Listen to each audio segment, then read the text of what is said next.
Yeah, we're gonna. We're going to talk about the new topics that have arisen over the last couple of months. And then what's of interest to a lot of you folks, if not everybody, of course, is the update on the legal regarding the nature trail. We're going to be connected with a lady by the name of Leslie Stuffler.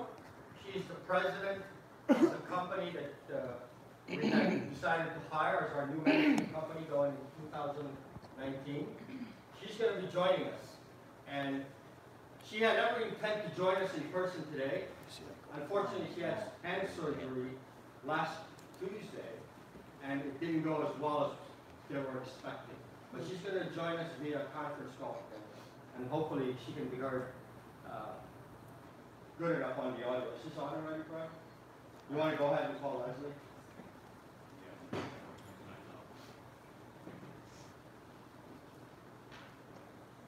So before we start that, I'm going to wait for Brian to put up the slide.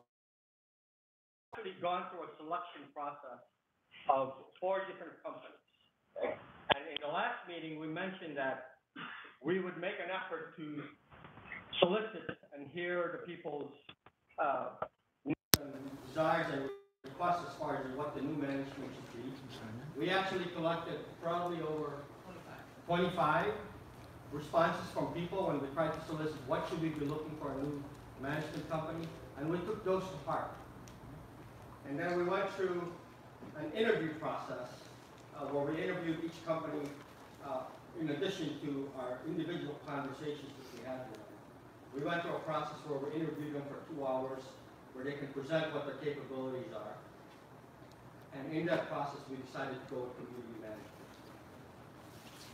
Right, could you put up the slide? These are the management companies that we had solicited. There was a lot of interest with First American, and in fact, they were the first companies we approached. Unfortunately, because of their current load, and in the process of us asking them to put in an RFP or sponsor an RFP, they just secured a new community, and it kind of went out of bounds as far as their resources was concerned. They basically told us we'd love to, but at this stage, they weren't capable of it because of their resources. So they weren't disqualified by any means. They actually decided that they didn't have the manpower or the resource to put in a bid and manage a community like ours. So that was First American. The companies that did submit a proposal is Associa, they're actually from Schaumburg in the Chicagoland area. Harbor Cove, which is local out here in New Buffalo. And then we spoke to Community Management Services, which is out of Indianapolis.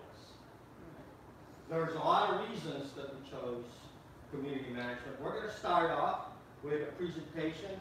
Could you call Leslie? No, not yet. We'll do that second. Yes.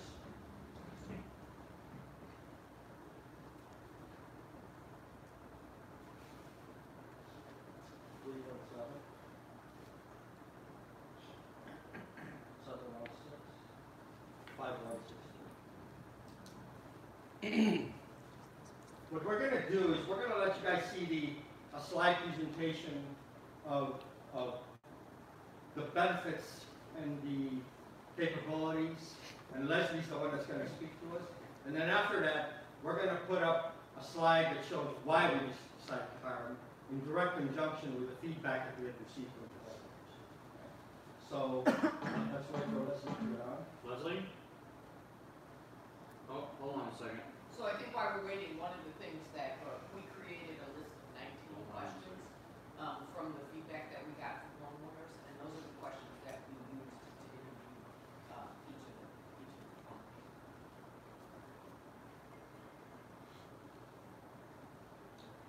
And we dove into quite detail as far as what is the necessary maintenance operations required for a community like ours. We're kind of unique. Leslie? Okay, I was trying to get you on my speaker here. It's just not, it's connecting, but it doesn't show up on the audio. All right, well, I guess we'll just have to do it this way. So, I got the line cranked up as loud as I can, so go ahead. All right. Yes. Yes. All right, great. Good morning. Good morning. Good morning, Leslie. Leslie, I've already introduced your company. I've introduced you as the president of the company. And with that, I'm going to go ahead and let Brian put up your slides. So I'm going to let you know here once more. We are currently on your, Yes, I'm gonna give it- Hang on a second. Get my person. and you can just tell us when to move on to the next slide, okay, Leslie? Okay, Okay, so slide one, Jeff. the first slide hopefully is answering the question, why should you choose CMS? And the tagline here is simplifying associations, which sounds, doesn't sound like that big of a deal, except for most of us, and certainly for those who don't do what I do every day, and even for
And let me stop you there for a second. Obviously, we have created our own website. Right? And what we're going to try to accomplish, go ahead. Do we have a community manager? Yes, we're going to have a community manager. She's going to get to that. Oh, okay. Okay. But I wanted to state that obviously over the last couple of months, really, we have 146 people registered on beachwalkhomeowners.com. So what we're going to try to accomplish is that we don't have a double login. We're going to work with community management to cross-pollinate the two systems, okay, so that hopefully we can have a single login. We're going to have links between the two sites. So the touch and feel might change a little bit. Like if you want to view the finance information, it should be seamless to where you're going to go from our website to their website, but we're going to make every effort to make that seamless for everybody. And hopefully obtain just a single login. What I'm trying to say is you shouldn't have to log in twice, okay, from both sides. And who's going to do that? So far it's me and Brian that's on the committee, with the help of them, technically speaking. Right? We're going to work out how we can cross-pollinate the two out. What's on our website that isn't available here? You know what, in the long run, we may decide to just use that. I mean, that's. Right, long term, we don't, until we can get into their. Yeah, until everything is set up, I'm just saying, we have to figure out how we're going to merge all the login information, right? I mean, everyone could get new login, because like, we don't even have legal documents in ours, right? We have some, We do. we have quite a bit already. We do. Yeah, yeah. We started that's a matter of just loading the data, right? So we may end up just going with their site. I'm just saying holistically, for time-wise, it's easier to manage one website. Understood. You know, Understood, and we definitely want to go that way. and this is what we've been asking for. Yes. So, sorry to interrupt, Leslie, you go ahead and continue. Go ahead. These are all valid points, and you're exactly right. It is unusual for us these days to take over a community that doesn't already have a website of some kind. And we usually either merge with that website or, we absorb it into the other, but essentially you will have one way to get to everything you need. Okay. As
And Leslie, that's available also for any homeowner to see, right?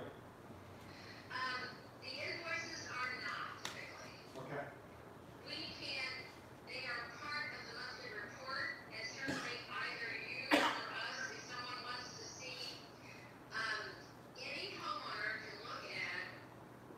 We typically don't post them on the website, only because they sometimes go places they're not supposed to go. Understood, But understood. the board section will have all of the current year's contracts. And your manager is more than happy to send a homeowner any contract that the homeowner association is involved with. Okay. So, that's, you are, as a homeowners association member, that is your right under the law, and we make sure that those are easy for either a board member to get to you or for us to get to you. Very well. Go ahead, Greg. Okay, so the next one, right? The next one is a picture with Homeowers docs. This is an online record, it's an online, partner with us who handles, closings. They also, so closings of all kinds, whether they're refinancing or whether they're sale. This is where we keep all of they have a copy of the legal documents, they have all those things, they provide the assessment letter, they provide, an estoppel letter if needed, mortgage questionnaires for the buyers, all of this information. So again, your real estate agent or the title company, this is a very familiar site to them. They can go right there and get what they need. And I want to say, guys, that this is probably doesn't resonate for the people who are not selling or buying a new home, but believe me when I tell you that I would say that over half of the people who have purchased new homes were disconnected from us. Like there's a lot of paperwork that they didn't see, there's a lot of information that they didn't know. So we really feel that this is going to be a big help, especially for our new guys. Excuse Go me. ahead, Ron. I have a question, Leslie. Go. My name is Veronica. What about like historical information? Will all historical information be on this website, on this portal for us to access? That's a good question. Leslie, did you hear that question? Historical information? It's breaking up a little bit. So the question was, is the historical information relative to the paperwork and requests and submittals, will they be available in the website? Yes. Okay. What we will do is once we are big proponents of not keeping large quantities of paperwork you don't need. And so once we get the boxes of information, we will, with the board, sort, in fact, the board will probably do, frankly, a major sort in, determining what things we need to have available online for you and for us. We will keep tax returns going back 8 years, and if you want to keep them longer, we can. All of, for example, the old architectural control approvals will be uploaded onto each homeowner's file. When I say that, there's actually 2 files there. So there's what's called a unit file, which is simply anything having to do with the address. So things like architectural control approval. That gets loaded into something that you or I look at it and we can't tell where it is, it's just on there. But the goal is if you move and you got a fence approved, that fence approval stays there when the new owner moves in. So they don't have to go looking for it.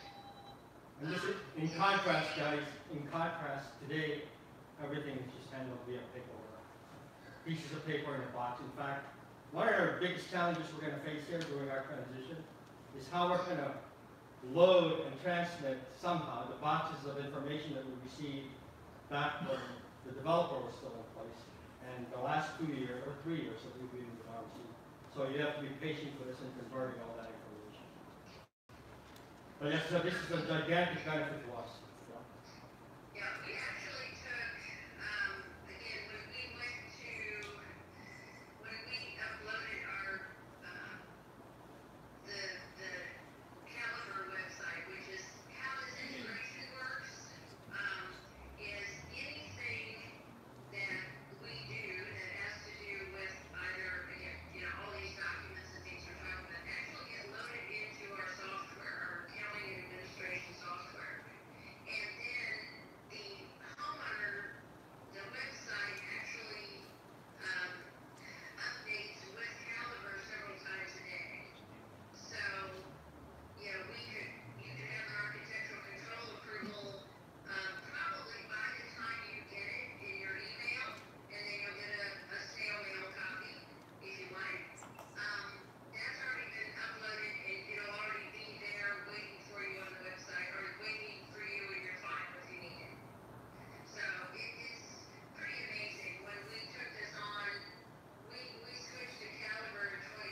next slide, Leslie. Also can't as backup. Let's move on to the next slide. So, now we're gonna talk a little bit about Beachwalk itself. Hey Leslie, just a little housekeeping. We got about another 10 to 15 minutes to go through the rest of the slides, so I'll just leave that up to you. It won't take that long, Yeah. unless you ask a lot of questions. Go ahead. So, we understand Beachwalk is a different community. We understand that, you know, you're a resort community that, you know, May 1 to the end of September and the months in between are pretty hectic. And it is our goal to be ahead of that as much as we can in getting everything down and everything in a, for lack of a better term, a process and a policy so that homeowners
quick question. Excellent. I think that's just a picture of the main office crew. Where is Mary? Mary is on your right in the back row, second from the right. And then, the young lady in the middle with the curly hair, by the way, is Emily. Emily sits at our front desk, and she answers about 99% of the questions that come in the office via telephone. If someone can't reach a manager, they can hit 0 and go to Emily. And she's a pretty amazing young woman. When I hired her, I wasn't sure a 19-year-old would be able to handle the job, but I will tell you, we get more reviews and more positive reviews about Emily than anybody else. Because she also knows when to say, hold on a moment, let me go ask. And as I've told her, you know the last slide, please. You know, I'm in the office every day, Lydia's in the office. When I say every day, I usually spend 1 day a week out on communities, but for the most part, I'm available or in the office, as is Lydia. And, you know, so while we do leverage a lot of technology, we have that's a tool. I've been in the property management business since 1978, good Lord, which is a really long time. And I've owned my own firm for 20 years. And the reason I started my own company was not because I thought it would be fun to work 14 hours a day, but because I wanted to make sure that we did this the right way. Thank you, Leslie. Appreciate your time. Thank you. I have a Thank question you. before. We have a few questions for you here. The gentleman, his name is Josh Gray. Go ahead, Josh. I just got confused, sorry. The site manager will be on site once a month, or the site manager's boss will be on site once a month? So during what we've decided to do, we're gonna kind of figure out the timing of it.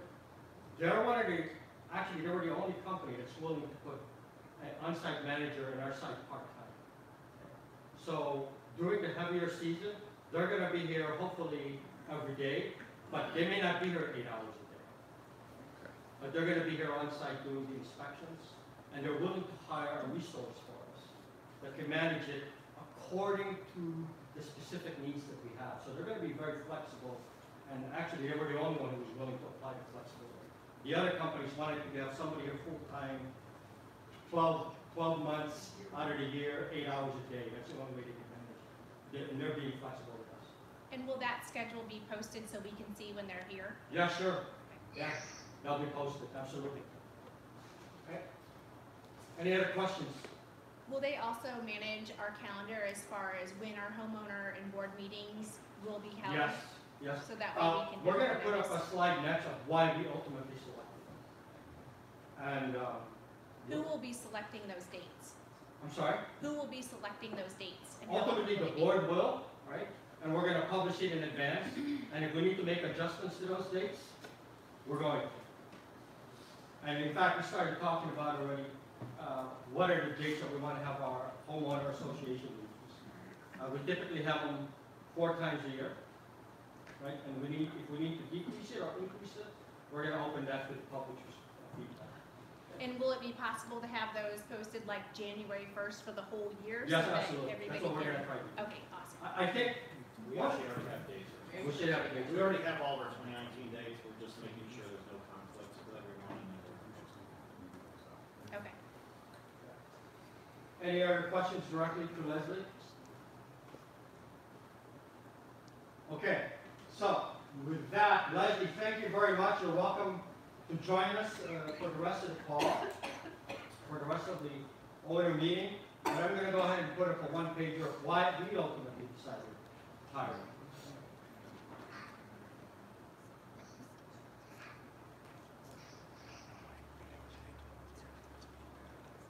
So, Leslie wants to stay on. Leslie, did you want to stay on the call? I will unless someone would rather I not. Well, you can stay on for the next 3 slides in case there's any questions. so hopefully the benefits that you guys heard today are obvious, right? The capabilities, the professionalism that they demonstrated to us, at least during the interview. And oh, by the way, I'm going to just allow Jenny to speak for a couple of minutes as far as the referrals that we did. We actually called They manage 110 communities today. A total of 17,000 units that they manage today. So Jenny actually went through the process of talking to some of those associations, and I'm just going to let you hear some of the feedback that we received from them. Okay, so I did call 4 of their references that they gave us. Hey, Jenny. Okay. You want to come up here, because otherwise the online folks try to stay in frame. I did call 4 of the, 4 of their references, and was so overwhelmed, I have to say, by the references that I just felt that these were the people that we had to go with. They were all presidents of the board members. The first one said they were so pleased with CMS. They made life so much easier for the board. People would be shocked if we were not totally satisfied with their services. And that they're always asking for feedback. They're willing to dig into issues. That was a big one that I heard. Another one who has 1,000 homes in their association said you won't find a better company. They're attentive, they're responsive, the board appreciates their knowledge. They, CMS, hire good people, and they're professionals who work with care and knowledge. Third one said that they give them very high marks for their finances. They work well between conflicting groups. They have a great business perspective, very engaging and very accessible. So those are just kind of the highlights. I spoke to a lot of all of them for a long time. I didn't hear anything. I said, what's the bad news? And I really didn't hear any bad news. So. Okay. The next bullet here is, I got to tell you, is you're good? Okay.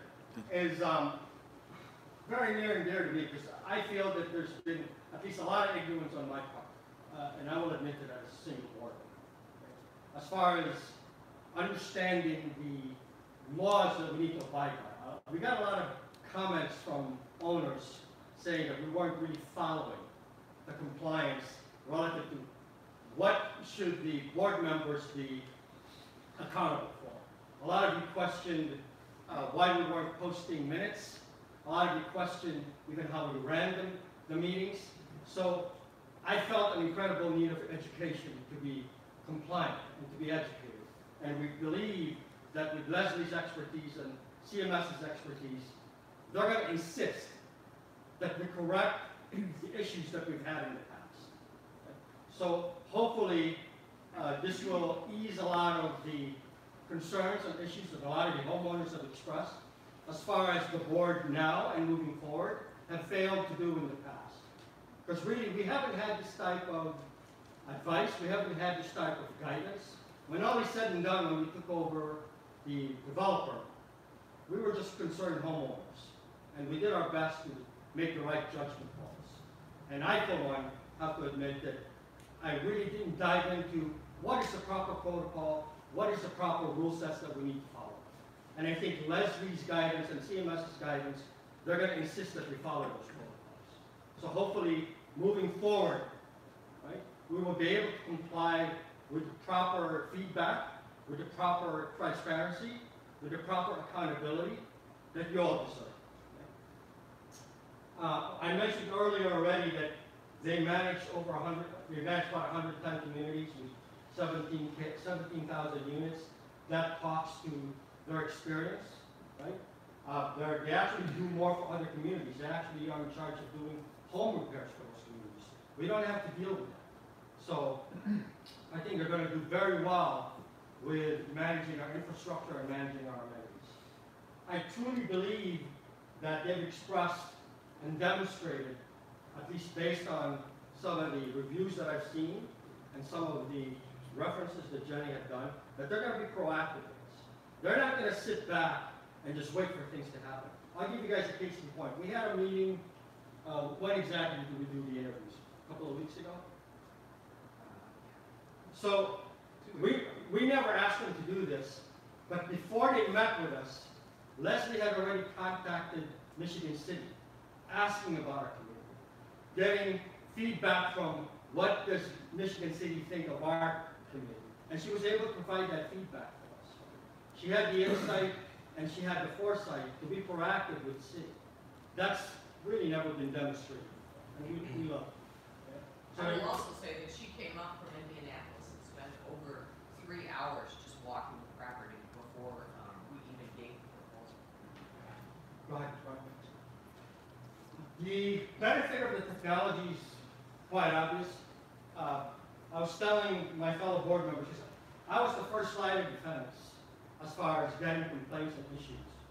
And I gotta tell you that over 50% of the troubles we had started with an owner, or I should say troubles relative to the disappointment with our record keeping and disappointment with our accountabilities as far as visibility of information. Right? A lot of that stemmed from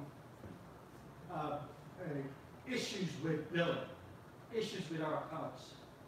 More than 50% of the complaints started there. And it kind of morphed itself into other issues with our existing management company. So the technology is obvious. Now, one of the things that Leslie kind of did mention, it's important for us, we know now, right? One of the biggest complaints again from the homeowners is, how do we get feedback and how do we get the opinions of homeowners, right? And they have a ready solution that will enable them to poll, that will enable the board to poll the opinions of homeowners. You know, surveys, polling. We're in the next topic of our conversation. There's a couple of new businesses that we want to inform people about. You know? And we really never had the organization or the ability to present the new businesses, to present the issues that the board is dealing with that requires feedback from the homeowners. And I shouldn't say issues all the time. A lot of it are pleasant, which we think will be good for the community. We have no ways to really disseminate that except through email today. So that polling capability, I see us using that heavily. That surveying capability, I see us using that heavily. And the results of those polls and surveys, we're going to present to everybody. Okay? The communication turnaround, you know, it remains to be seen, but we like what we hear so far. I don't know if you guys noticed today, we're really during the weekends. We pretty much told everybody that on the weekends, other than extreme emergencies, we really don't get much service from our current management company. Okay? Other than to check to say, hey, something happened on the pool, but we had, all of you probably know Bill. Bill was our 24-hour coverage at that time. You know what I mean? And I really think from a communications perspective, man, it's going to be 1,000% better. One of the things that we wanted to do last year that we simply couldn't do because our current management company said they just don't have the manpower or the resources to do it, was to manage the registration of golf carts, the identity of the golf carts. We all know that that was a big issue last year, right? And that has a lead into how we're going to deploy security against those golf carts. So it's kind of like a stepping stone for better management of golf cart usage. And she has a lot of ideas behind that. Okay? And they're willing to do it as part of their normal services. We truly believe that they're committed to managing all our operational resources. We have quite a few of them. When you think about the resources that run the pool, you think about our security resources. Last year we had 3 or 4 of them. The pool and the trolley staff, we have anywhere from 3 to 5 at any point in time. Not to mention the plethora of maintenance operations that we have. We have beachside gardens. We have some smaller mom-and-pop shops that do maintenance for us because sometimes it's more cost effective than going to beachside gardens. Okay. We have a variety of repairs that we've done last year, right? All of that operation, in a lot of ways, was managed by the board. And in fact, a lot of you guys, you know, including a direct criticism to me, that we were putting too much time on managing those resources. And we truly believe that with CMS, we'll be able to do that the right way. You know, where they're going to manage it for us, and they're going to make the right suggestions how to manage those personnel. But as part of their commitment and service to us, that's part of the package that comes with it already. We talked about the association documents already, I'm not gonna dive into that, only to tell you that it's badly needed, a lot of records were missing, and now they're gonna do a much better job of tracking all of that information. That's it. So, before, I'm sure people are wondering, what is the cost of CMS? I would happily tell you, right, that at the same level of services compared to RMC today, they are actually lower. RMC is running us about 36K a year, and for the same services that we receive with RMC today, and then some, like you can already see a lot of the services that we're unable to get today from RMC. They are coming in just under 25K per year. Now, I have to say, okay, I have to say that there's a lot of services that we're going to have to pay for in addition to that. The on-site management, that's going to be an additional fee. Okay? And we have to negotiate what that fee is going to cost. Right? We didn't have that with RMC before. Okay? All the other external expenses that we have, like the security costs, we're going to have to figure out what our security costs are going to be. RMC wasn't paying for that, we were paying for it. So all of the resources that we manage today, pool staff, on-site maintenance crew, those will all be extras as they were before. Okay? But at the same level of service from what RMC provided before and where we're at today, okay, there's actually a reduction in cost. Anybody have a question? Yeah. I'm actually the opposite of clapping. I'm kind of curious. Okay, go ahead. Did you receive a lot of feedback from the community saying we wanted to pay less for the same services? No, not at all. Or No. what Not at all. drove us in the direction of that? Not at all. decision? Actually, that was a surprise to us. And you know, this wasn't unique. This wasn't unique. Associa of Chicagoland, that is actually much bigger than its community management services, also came in under. Okay? RMC. Also For the came in. same service. Yeah. Or the same What you're service. saying is, if you compare them as the same, Yeah. then it's less, but they're actually providing more services, so the ultimate number is going to be substantially more, I expect, right? I mean, No, We don't what we're receive- saying is they're providing more services for less money. Yeah. Just we're starting out there, they are providing more services. They're providing all this technology, all this transparency, which we do not have now. The board has absolutely no access to any financials. All of that stuff they are providing for us at a lower cost than Yeah. RMC. And that, we didn't ask them. Right. Not at one point did we ever say, they never knew what we were paying for RMC, okay? Not at one point did we ever ask, this is the number we're looking for. In fact, we did the opposite. We told them, don't worry about the cost. Tell us what it would take for you to run our community the right way. Forget the cost. We don't want to sideline you guys on reducing or increasing your costs.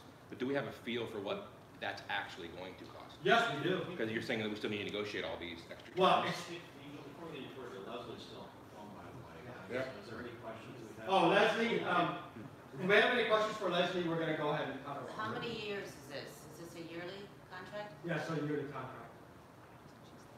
I'm sorry. No, it was a, It was a question of, how many years, what's the contract length, so. The typical contract term is 12 months, and it does renew automatically, so if we get to the end of the time and there's, you know, we don't forget to make it together, it does auto-renew. It is a 30 or 60-day termination at any time. The difference between 30 and 60 days for either side is if there is a breach of contract, for example. okay. So, yeah, so 30 days for cause, for the attorneys in the room, and then 60 days without cause. Okay. Any other questions? Go ahead. What role will the management company play in the AERC process? The question is, what role will the management company play in the ARC process? That's the architectural reviews also. Right, right. The architectural control review process, we actually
approvals or disapprovals, we're just looking at a guidance structure for that. They'll deploy whatever rule we want. What about architectural reviews? Are they involved in that for Oh, new construction? They could, if we ask them to, right? We have a lot of policy to discuss Okay. of how we want to manage it. Our current bylaws today, obviously, we use our lumens. So I think one of the things that I failed to mention this, by the way, we've been advised, actually by council, that we should consider revising our decks and covenants, because in a lot of our decks and covenants, the word, the declarant is all over the place, and it really doesn't apply anymore. So one of the things we're going to tackle, and this is one of the benefits again of being with CMS, is the other companies basically said, well, we'll put you through our lawyer and we'll work it out. You know, and you guys just deal with our HOA members.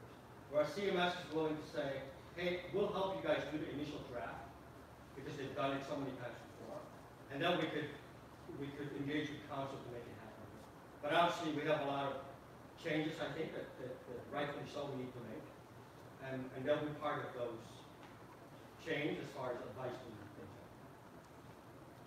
And Jen, I just want to say, Jen Gregg spent a lot of time creating templates for questions for AERC, and they are able to load through.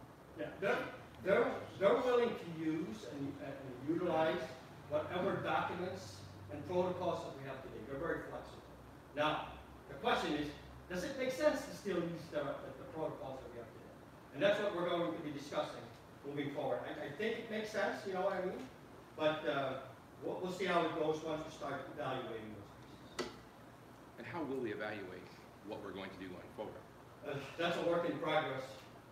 But I guess I'm not asking a question, I'm not trying to challenge you, I want to understand, kind of calibrate my mind. Because I'm of the mind where I would pay a lot more, for a lot more. In your mind, we're Personally, paying more? no. In my mind, I would be willing to pay a lot more, for a lot more.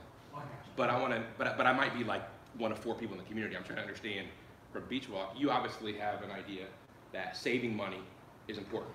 No, not at all. That was not our goal. Not at all. Absolutely not. Zero, dude. What do you have? No, that's never even crossed our mind. Like, what do you want to pay more for? What do you want that you're not seeing? Yeah. Amenities, maintenance, I mean, I'd be happy to sit down and talk to you about. No. Well, the management, in my mind, should be doing all of that. Should be managing all of that. And they're doing it. Making They're sure going it's to do happening. it. This one sounds like So our other one didn't. If we haven't gotten that across already, I mean, they seem Okay. like they're gonna do it. they are going to manage every amenity maintenance, infrastructure maintenance this year, right? What we got shot with this year was so much infrastructure repair that we had never envisioned. Flooding, drainage clogs, right? High water table issues, things that we had never expected. We never once thought of our roads being bad and our drainage being clogged and the costs associated with those. They're going to manage all this. We're going to try to be as hands-off as we can be. Okay? We want to just be part of the administrative and the decision-making with your feedback and input. It's never crossed our mind to save money. In fact, we were the opposite. We spoke to you guys before and we said, expect an increase by 200%, 300%. Okay? We were, Before we get too deep into that. yeah. Leslie, was there any other questions that are, okay. Leslie, I think we're done with, right now, so I appreciate your time and assistance today, so. Thanks, Leslie. I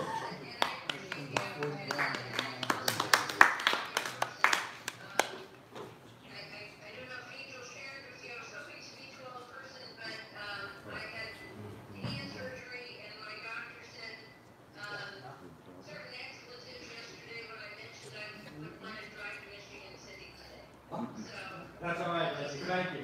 All right. it's not going to happen. So anyway, I do look forward to meeting everybody. And again, you know, we're not going to take away the authority of the members or the board. Our goal is to make this easier for you so you can make informed decisions. Thank you, Leslie. All right, Okay, thank you. everybody have a great weekend and happy holidays. Thank you. Thank you. Angel, I have a question. I'm Sure. trying to understand, I think I understand what you're saying, so tell me if I understand. You're saying our management company is cheaper, but on the side, we're still paying for all those other things Yeah, as that we we had always before. have to pay for, which is like operations and maintenance. Yes. and capital improvements. Yes. And so you're saying you wanna pay more for capital improvements and maintenance and operating expenses, so we have a better. Yes. Well, and I want them to manage it, not the board and not us. Right. Absolutely. And they will, and let us tell you this, Yeah. that one of the things that Josh, you know this because you were with me when we were looking at the finances, was that we really didn't have a line item for maintenance of this community. We had some maintenance stuff, but we didn't have big maintenance money to, and that's why our community looks the way it does right now, because we haven't had the money to spend on making this place look nice. So actually, a maintenance contract is equally as important right now as a management contract. So they're doing the management, and partly the reason they can be low is because they have all this technology. So they're not doing a lot of stuff themselves. For instance, when I spoke to Leslie, she talked about the real estate stuff. She said, I don't do a thing for that real estate. It's all just sitting there. So before, in the past, when we wanted RFC to do it, it would take a lot of resources because they did not have that technology to be able to just spin that stuff on. We have not, as a board, had the ability to look heavily into our finances to understand what's going on because RMC had a book that we could not see. So all of that stuff, and it takes no effort on their part, it's just sitting right there for us. So that's why the cost, I believe, is much lower than we expected, but I will tell you that the other groups all came in at the same price. That is the going cost of managing the HOA. That's what we learned. But what we do know, again, is that we have to do better maintenance. We have to put money in for the maintenance of this property if we want it to look like we believe everybody wants it to look. That's not gonna be cheap. That's where we wanna spend That's our where we money, need- not on our manager. Right. We Well, want we our wanna manager. spend money on our manager because we wanna have a good manager. Right. The board has been managing. The board wants to be out of that business, as all of you want the board to be out of that business. And so let's get the management company in here. And by the way, she didn't say it, but she did say it in her writings that she said, this is not gonna be seamless. There are gonna be blips. And you all need to understand that. This is a big transition that we're doing. And so there are gonna be problems. And we do ask for your patience in that. You know, you can communicate to them, and I think their communication is really good, so we can do all that stuff. But the other thing that we discovered when we were doing this, this interviewing was that Harbor Cove is great at maintenance, on-site maintenance. They're local, they're in Buffalo, and so we talked to them about their interest in doing some maintenance for us, and they were interested in that. So what we're going next to focus on how we can get our maintenance up to snuff. And can I precede you and say, No. Angel was gonna talk about the budget. We do not have a budget right now, because the one thing that I realized as I was talking to all these companies is the way that they budget is very different from the way we have historically been budgeting. So they will come and they will look at this property and they'll say, this is all the stuff we need to do to get this property ready for Memorial Day. And then they're gonna go out and find people to do it. But all of that stuff has to be built into the budget. So what we've been doing in the past is just saying, oh, we need a dry well here, $10,000. We need a dry well here, we need this here, we need this here. And just collecting those finances as we go. We're not gonna do that anymore. We're gonna anticipate those needs, put it all in the budget up front so that everybody knows what it looks like, and this is what it's gonna cost to run this development. And then we'll go from there. And again, right? And they are gonna do that. They're gonna help us do that, so which is why we don't have a budget right now. We purposely held off on that because their budgeting style is just very different from what we've done. Again, we heard a lot of your concerns, right? What they provide for us, folks, it's an automatic oversight from everybody. Right? It's an automatic visibility into everything the board is making choices. One of the biggest concerns, if not the biggest concern, that the homeowners have had in more ways than one, right, was understanding the decisions and the expenditures that the board had done this year or the previous years. And this one, we're really Not that we've tried to escape it before, but there's no escape here. You know, I'm going to be talking to them, and for as long as the information doesn't put us in any kind of jeopardy, we want to make it available to you guys. You know, and she already suggested, for instance, one of the things that she came up with when I was talking to her on the phone. How do you guys do your voting? How do you guys do your appointments?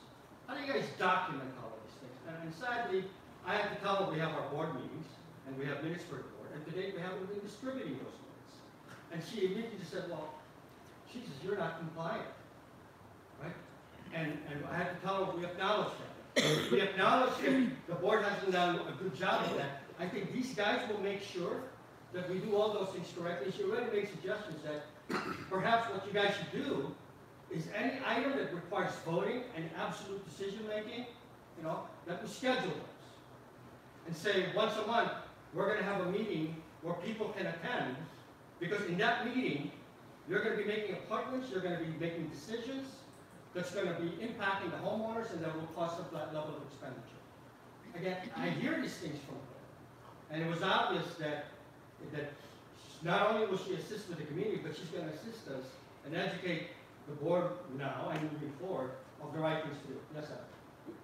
So all this sounds great, and kudos to you guys for finding these folks. I think this is going to be a huge improvement. I agree with you that the compliance with the Indiana HOA law has been somewhat dreadful. Yeah. Are we going to retroactively address, for example, in 2018, I'm not sure I've seen a single set of meetings from a single meeting ever. They're posted on the website. So over the last couple of months, right, obviously we've heard you guys again from the last meeting. We have been collecting and gathering all the minutes that we have, and Brian spent a lot of time, in fact, last night, posting a lot of the, sorry, my bad. Go ahead. Are those board meeting minutes, or, because the homeowner minutes are on the website. Right, that's right. We're interested in seeing the board meeting. Sure. I'll let Brian speak. Right, so, I've been collecting those, and so I now believe I have a complete collection of everything from 2017 and 2018 as of yesterday. There might still be one or two missing. So, now I'm in the process of going through and uploading all that right now. So, there's a couple of them that I still do need to verify that are correct. But other than that, I know through August of this year, everything will go up. So. And may I recommend going forward, since we don't know when the board is meeting, I think one thing you say is going to happen in 2019 is you're going to announce board meeting dates as well as HOA dates. Sure. So that when the board does meet, if you could just push an email out or something so people can check the website. Will do. You'll get your notification from the website. Well, that's great. Yeah, that'll be wonderful. That'll be a big improvement. Thank you. Yes. Would we be paying a fee to the management company and to the maintenance company? Of course, yeah. As we do today. We do it. As we do today. Now. I mean, in the individual home. Oh, no. Assessments. No, it's just our assessments are covering it. Now, everything will go through them. It's funny you mentioned that. A lot of times, RMC will ask us, how do we pay this from what account? And it's either our employee or their employee that's not going to be this anymore. It's all going to be theirs. Everybody's going to be part of their realm.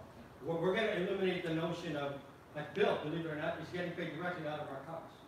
We were paying FICA, we were paying all of that. So with them, it's going to be just them. So I just want to clarify, I want to make sure I heard the right thing. So in the future, minutes from both homeowner association meetings and board meetings are going to be posted on the website and sent via email to homeowners. If that's what you guys prefer, then we could do that.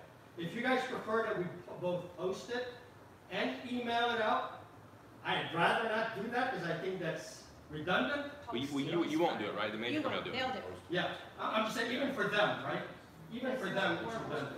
But if that's what you guys prefer, No, we can request it, but that's up to you guys.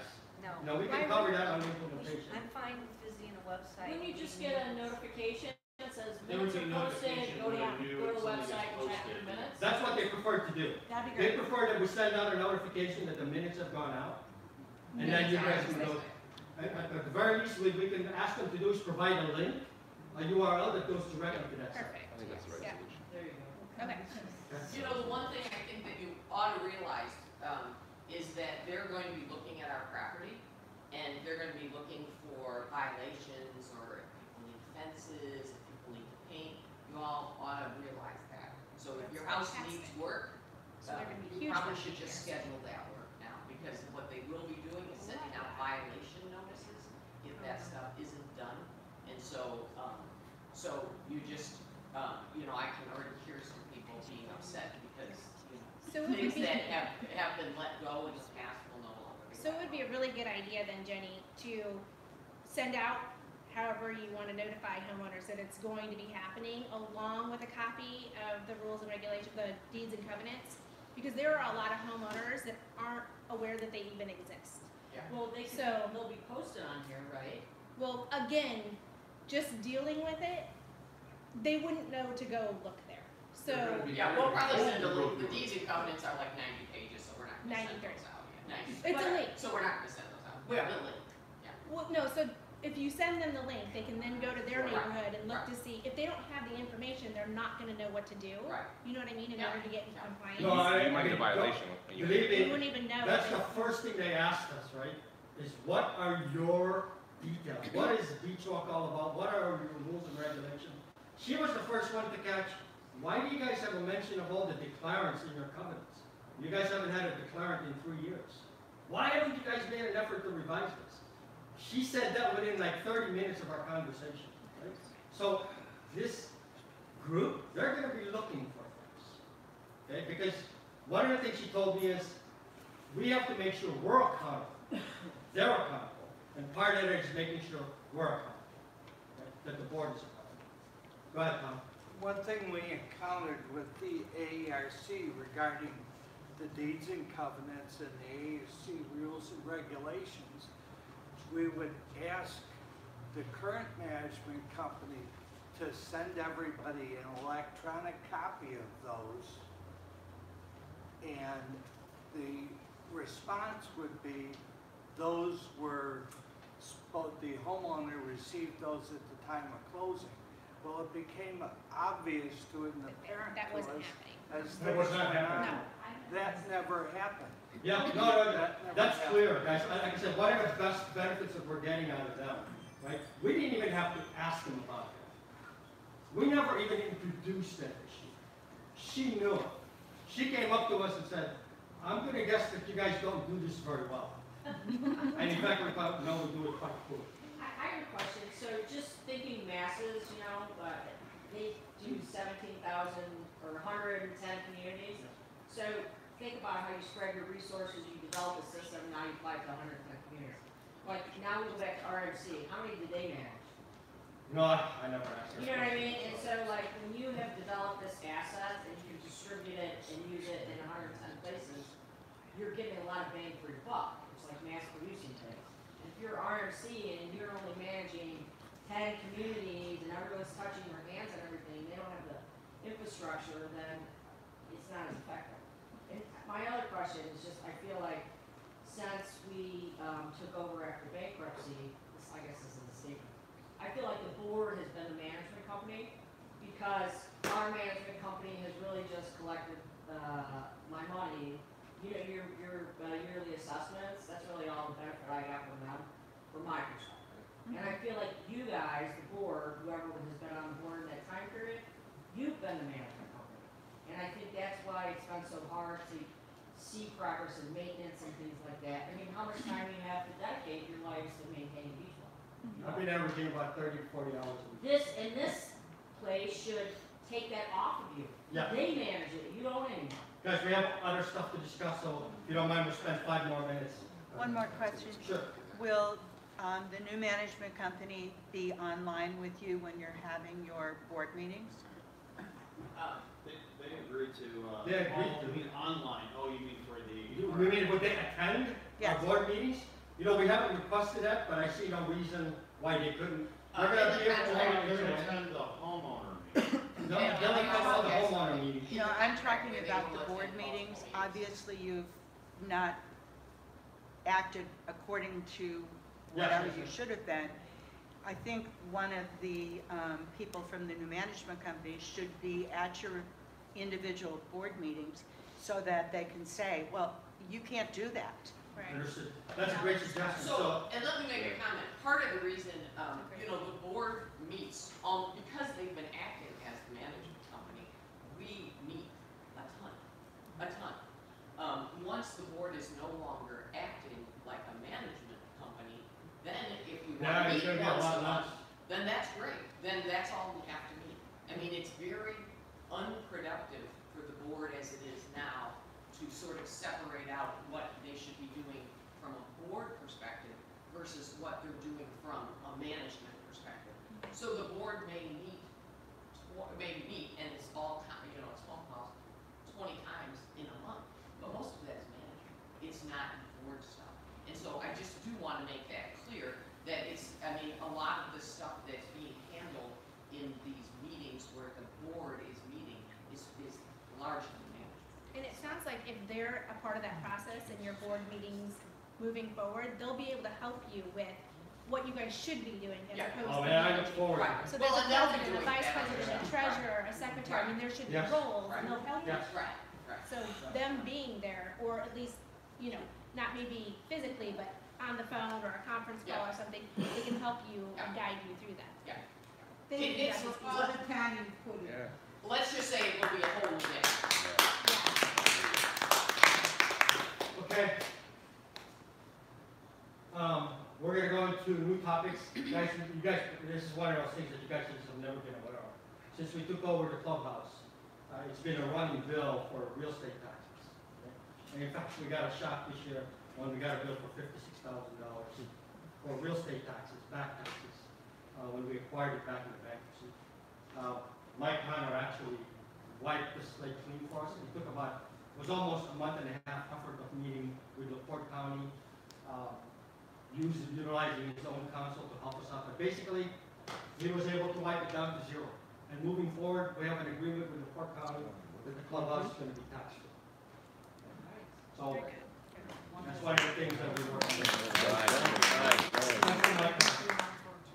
Next, we're going to talk about parking. So Renaissance Partners, as you know, owns the back parcel, and we've, for the most part, have been using it for just the cost of insurance on a yearly basis.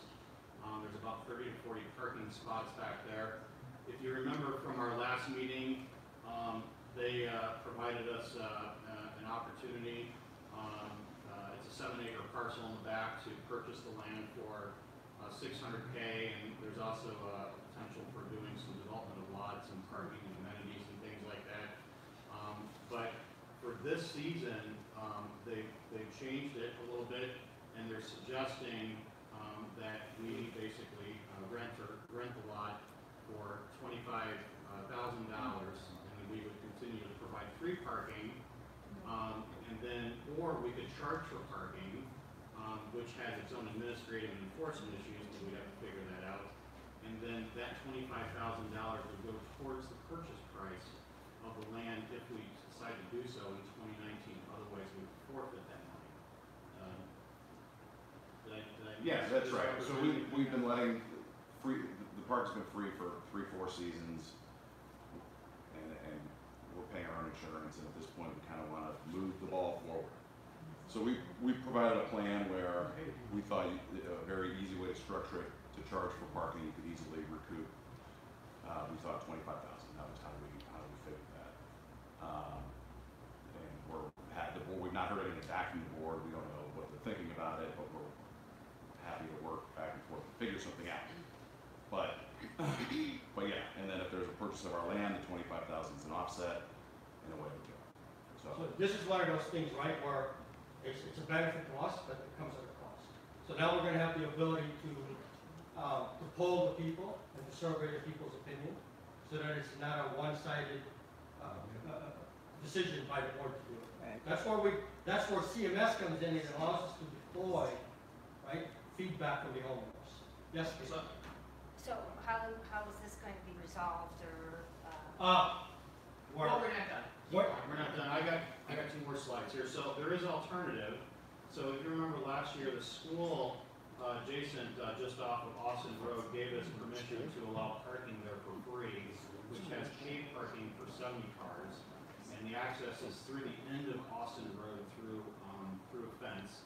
And for those of you not familiar with that, there's a visual picture of that. So at the end of Austin Road there, where that car's parked, there's a small fence opening that gets into this parking lot back here. So that isn't another alternative that's available to us this year as well, should we decide we want to do It's that. not as convenient to force. Yeah, it's not location-wise, it's in a different part. Was there a trolley though that picked people up? Yeah, we could deploy that this year, we could deploy a trolley, pick it up. You know what I'm gonna City say. roads? Sorry? You know what I'm gonna say. No, I don't know what you're gonna say. No, I Well, you know- should. I know what you're You gonna say. should, because we've had this conversation a lot. So that first email that went out directed everybody to walk through my property in my backyard, our property in our backyard, to get to that parking lot. Which never got resolved, because now I have drunk people walking around in my Yes, and backyard what- trying to find their car, scaring the bejesus out of myself and my Understood. children. Well, we're not gonna make that choice. So fix the fence. So we can dispense this. Okay, it is simple, and we do have a bid, and it was supposed to be done right after Labor Day, and it's not. So We're the still. other gate that's at the end of Austin has a lock on it, and it gets locked, so there's no way to get people Well, to no, go there's a- through.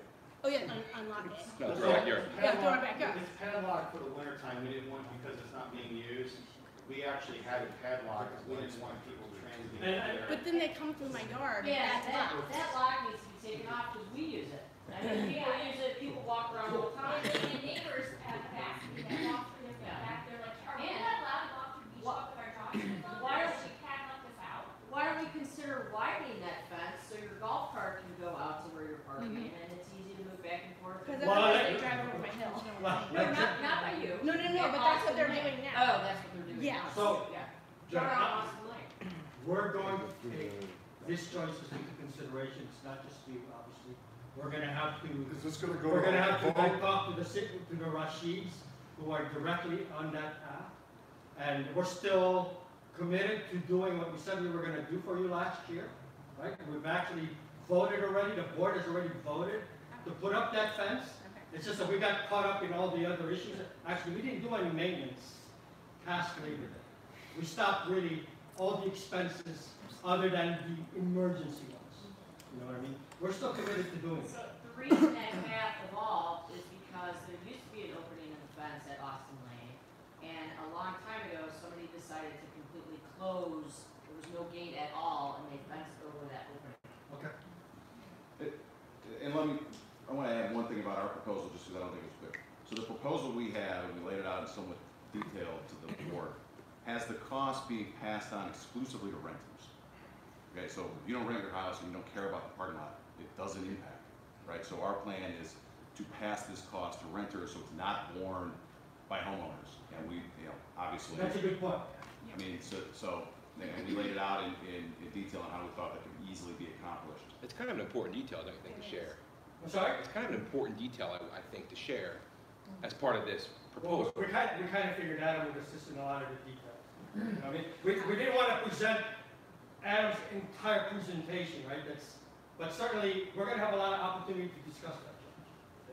I mean, I'm a full-time resident too, and I have no desire to pay for that parking lot. I don't agree. Right. You No, rent this your is- house all summer? This is, You pay for the parking reason the lot. overflow totally parking agree. is necessary is for renters. And so that cost should be borne by renters. We fully acknowledge that. And people It's just who a are matter building of houses with price. a parking. Already is a fee paid for parking passes. Correct, and you just would need to increase that fee in order to actually, What is the purpose of that fee right now? right now, it's just the administrative. So it's the like challenge $1,000, is just like- administering the, I don't think it is, but. so the challenge is obviously Yeah. administering the whole payment system for renters. Why am I not seeing anything? How are you passing on, because I don't know the proposal, how are you passing that on to the renters? So there's two different ways we propose you could do it. Way one is you identify every single house that rents, and they have to buy an annual pass for $125, I think is what we figured out it would work out to. And then all their renters can always use the lot. Or if people for some reason thought that didn't work, you could actually, and this would to me more administrative cost, so I would prefer method one. Method two is you make actual renters who need to use a lot pay $25 or whatever it is. To me, So our proposal was you mandate every home that rents has to buy one overflow pass, regardless of if you're like my house, Poseidon has tons of parking. I don't think anyone ever uses it, but nevertheless, we would buy one because every house that rents would need to buy one. And then if you need more, you're like some of these houses in the back that have 2 parking spaces and it sleeps 16. You can buy additional passes. So are you gonna cover the cost of monitoring that Right. parking area? making Well, sure I think there's we would no work with the association to find a towing company who would, I presume, do it for free. You get all the revenue from the tows, and you come by once a day to make sure everyone's got the proper pass. I don't know, I haven't looked into that details because no one's, but So I, the association would manage the monitoring of your parking lot? the association, we would rent the lot Yes, they're just renting. to the association for whatever dollar amount we determine is reasonable. The 25,000 was our initial, for when we say, all right, let's figure this out, hash this out, how can we administer it? How can we pass this on to renters only? And then we would work with the association to find some towing company that would come in. Okay. I don't want the management company or the board spending a second of time on that back parking lot. Yes.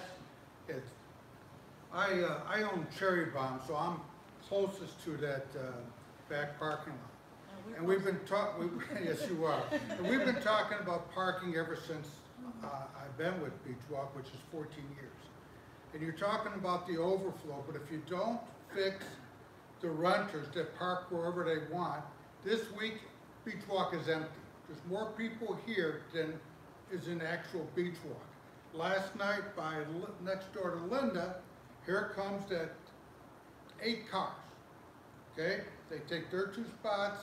They take my neighbor's spot, Chris, who's not here, and as Andy says, Chris a big boy, so he would have come out there to talk to them. So they park wherever they want. However you want to do the parking, personally, I'm up here all the time. I don't need it. I don't want to pay for it. But somehow you have to put some teeth into it that anybody that parks illegally, I'm all for towing, because my wife has called tow trucks on people so that you've got the back parking lot and they still park wherever they want. And you realize, of course, as homeowners, you guys have the right to call for tows anytime. We've done it. The point Okay. is this is just gonna exacerbate So the my problem wife's, for those of us who have less parking, because I'm afraid that people are gonna not use overflow a lot and instead And park. so this year, we are gonna try, we're looking for a towing company, because you have to post signs of that. Right, so if we can make those signs available for purchase or whatever, we could be happy to buy. So this is, I don't think we need to resolve this issue here now. One of the questions was, how do we resolve this issue? Well, free I think parking is ultimately good. what we want to hear from people is feedback. Free You know, I parking is good. think, I for one would like that back parking lot. Okay? Does So, that- but there's people here who may or may not want it, you know what I mean? So the next choice here is Is to this something we're gonna understand bring to vote? what people's feedbacks are. We're gonna utilize the surveying and polling capability of CMS, and that's how we're going to be ultimately deciding. But Can't you just do it the same way that we do? Renters have to pay pool passes and parking passes. No, People that's that what- don't that's what rent Adam's don't proposing. want to pay that. That's what Adams proposes. Right. Like, let the renters pay for it is what Adams proposes. Right. You know, when are we If gonna I have vote a on the guest in original my house, I have proposal? to pay for park a pool pass for them. But if you have a choice as a renter, let's say you're a renter, and you have a choice to use the free parking. What? It's first come, first served, right? But then you're still forced to pay for the. No. The way you would have to structure it is, you need a tag to go in any lot. Okay? So everything, there's nowhere you can park for free. The way you structure it to effectively pass the cost on to renters is, you need a tag to park in Beachwalk. We already, If not, we already have parking tax. correct. How much Both did we the collect in overflow lots. parking pass fees last year? How much did we what? Collect in parking pass fees last year. We don't actually, we haven't charged the $1 tags, the yellow tags, right? $2. That's get charged to the homeowners, it's $2 for yellow tag, for renters. Money is The coming owner out. stickers are free. So, Can I make a The owner motion? stickers are free. If this is an issue that's not gonna be resolved here, Yes. this is an issue that has to go rough Yeah, knowledge yeah, on how to manage this, and Yeah. we need to, Move we're on. not gonna. We can Before talk we about the discuss lawsuit. Yeah, let's go move Wait, forward. Angel, when Yeah. are we gonna vote on the original proposal that Renaissance brought? That this is a spin-off of that? I mean, are we gonna consider the land offer? Yes, yes, of course. When? How soon do you guys wanna do it? Like a year ago? You know what I mean? I mean, see it Well, or, I mean- or do it. But I consider here's it, what I I'm can thinking, bring right? it I for think a we vote. need, See it. I think we need to give Adam the opportunity to do his full pitch to all the owners.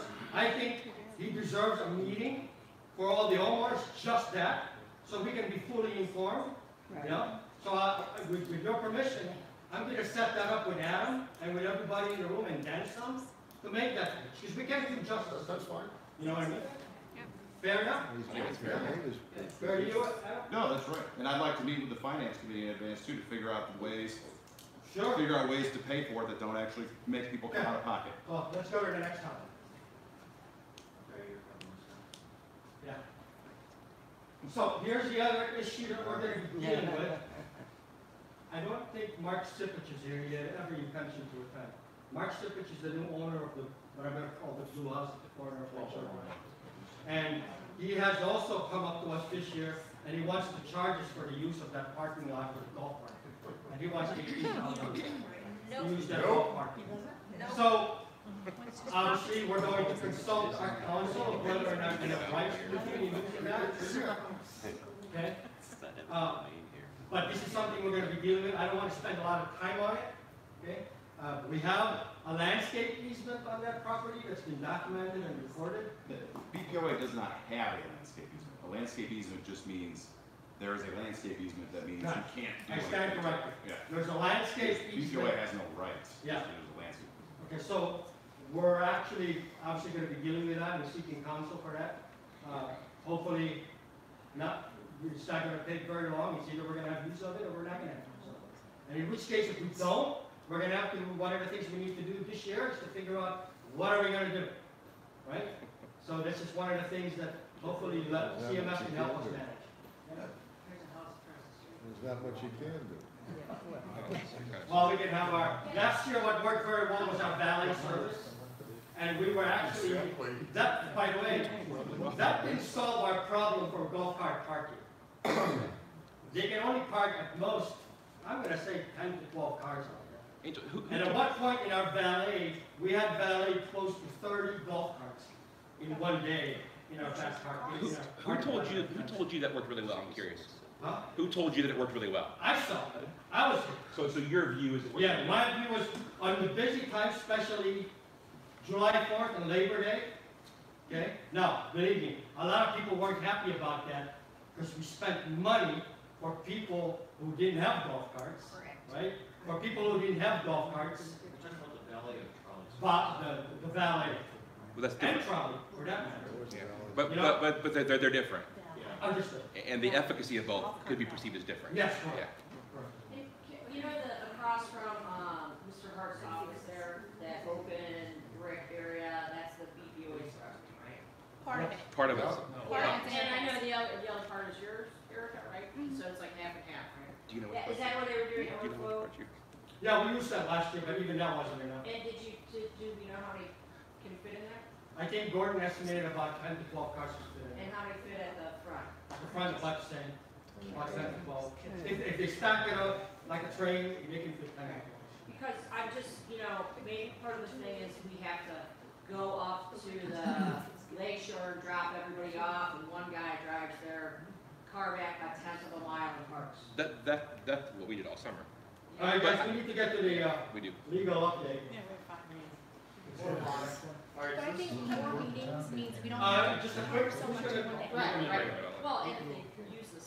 Just a quick ARC update. Disseminate the information. There's 4 homes currently under construction, 4 additional houses approved. At the last meeting, we talked about Camp Court. We decided to get a second opinion on whether or not we are obligated to finish those common areas in the Camp Court area. As of such, we now understand we have no obligation to finish those areas, saving us upwards of $75,000. And then finally, there is a Camp Court submittal that has not been approved by the ARC yet, and we're still waiting on documentation from the owner of that Hey, Brian, this question is gonna sound cheeky, it's not intended to be. Was the person who told us that we are under an obligation different than the person who told us we had a right to the nature trail? Or is it the same people? Say that question again, Is the John. person who told us we were not obliged to pay that a different firm than told us that we had a right to the Yes, nature it's trail? a different firm. Okay. Absolutely. It's a different firm. And if I may add, we had a couple of homeowners who kind of enlightened us on that, you know, and that really caused us to check with Sam Hodson and confirm that in fact those two homeowners were absolutely correct. What are the unfinished common areas in Camp I don't have a picture of it, but that's back in the Quezon Park area, that center area, where there's a bunch of small homes that are. It's like a grass strip, like it continues. That was supposed to be reviewed from there all the way to Lake Guy. Correct. So that center area was That whole center area, correct, will Will have just to look be, like grass. we own that common area as a Yeah. HOA, but because of the declarant rights issues being extinguished, we don't, we're not on the hook. That was, to answer your question, that in the original filings when that was approved, was intended to be parking for those houses that are landlocked, and those little tiny ones. The parking's on the outside, the strip goes down through the middle. Well, there's a little strip in the middle that's supposed to be like a little picnic area or That's something. the but- common area. Well, both are common areas. The parking is too. It has never been built, as I understand it. Yes. There's supposed to be a parking area for those landlocked. So, I So think. homeowners always did their own parking, finished their own parking lots. I know, but this was just different because the official documents call it common. The parking? I believe so. I don't know. All It's not those my, areas it's not, is common. My parking outside my house is not Right. on my, so all this, but I finish my own parking, the association. exactly. So the is that association. always, that's not the case with everyone. They're not, the parking there is not dedicated to each house. It was on some documents. But in There's this 20 area, parking it's different. spaces for No, I know, but it was on some documents, each had a lot on it. Yeah, no, I think that's probably part of the lawyer's argument. Everyone's always. So this is, Even if it was dedicated, I paid. No, I know, the parking I pass. understand, I agree. I'm saying, I'm sure that's part of the lawyer's argument, yeah. Right? So this is one of the issues that we're gonna need to resolve. Camp Court is an ongoing discussion, as far as how do we decipher what's what. That's an ongoing thing. We're gonna continue, unfortunately, to secure counsel to assist us. Okay? Right, that one we already, we touched on already. Oh, yeah. So, volunteers. We only have two people, one person in the finance committee today. We're looking for, how many volunteers? 3 volunteers on the finance committee. We have one already submitted for the finance committee, and we would love for anyone with an accounting background, okay, to join us in the accounting. And all I can say is, guys, if there's been some hesitation before, please don't this time. I think you can see that the community management services will set us on the right path. You know what I mean? I think hopefully a lot of the concerns that you guys had before will over time disappear. But I think working with them, the finance committee will really be able to serve in the right direction that it needs to be, an oversight for everybody else. And what are the requirements for somebody to serve on a committee? You know, as far as up to date, really, it's just been the desire, the concern to join in, really. We've never really come up with rules and regulations to say they are allowed or not allowed to do it. We're all volunteers when the day's done, right? Now, if we've never had a situation where we have 2 openings and 5 submitted responses. We've never had it. Okay? We simply haven't, and that's the truth. When we've asked for volunteers before, we've actually had to like pull and tug people to come in and join. So we've never been in that situation before, but I guess if that comes up in the future, right, between the board and the management company, we'll have to pick which one's best suitable based on a questioning and an interview process that we do next time. Do you have to be a homeowner? Yes, of course. You Okay, have so to be a can you homeowner. be part of an LLC? Are you considered a homeowner? If your LLC owns the house and there are 4 partners in that, can any 4 of those people serve on a committee? Or all No, 4? actually, historically, it's been done before. So, without establishing a rule set at this very where I stand today, perhaps that's something we can discuss. Question for related. Yeah, Yeah. I think that's a good question for That's a me. good question for management. Okay. So, we're looking for 2 finance volunteers. And also we're looking for 1 homeowner to be part of the nominating committee for the upcoming elections. That's really comprised of a board member and a nominating committee. So we're looking for volunteers for homeowners to be part of it. And the nominating committee basically reviews the applicants and makes recommendations on whether or not they should be on the ballot for the elections coming in March. And then, you know, I'm not sure about, we're looking still for technical volunteers, because right now it's really just me and Brian. But again, once we switch over to the new website, we may not need it anymore. The one thing that's always going to be needed, okay, is content. We still have a lot of content to be loaded. And really, a lot of our contents are in boxes, sitting in RMC. You know, we're going to be picking up boxes and boxes of information. Whatever is relevant to be posted somehow, we'll need to be able to scan it and post it. But I think in the long run, if we decide to like negate our individual website that we have today, hopefully they can manage it and we'll be out of the picture. And it's a cost saver. How much are you paying for that website? $40 a month. $40 a month. Got to start somewhere. Wow. Archive, of course, you know, whatever that's worth. Whatever that's worth. Okay. Go ahead. So who owns the pool in the clubhouse now? Yeah, what's with the deed? Oh, that's right. We failed to right. mention, I'm sorry. that's just part of That should be part of the legal update. Which we're in.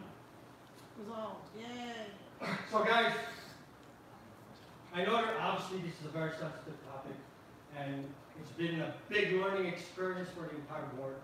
Okay? We can only say that our intent was to save the nature trail. However ignorant I may have been on understanding the ramifications of it. Certainly when we went into it initially, when we started to see the growth of McClendon's property, that's when it alarmed us. About a month and a half, 2 months before the lawsuit was filed. Okay?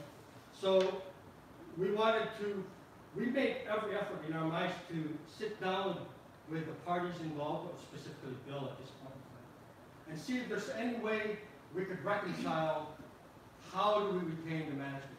We made several attempts to make contact with Bill before we decided to finally file the lawsuit, which we decided to do that in September 8th. Go ahead.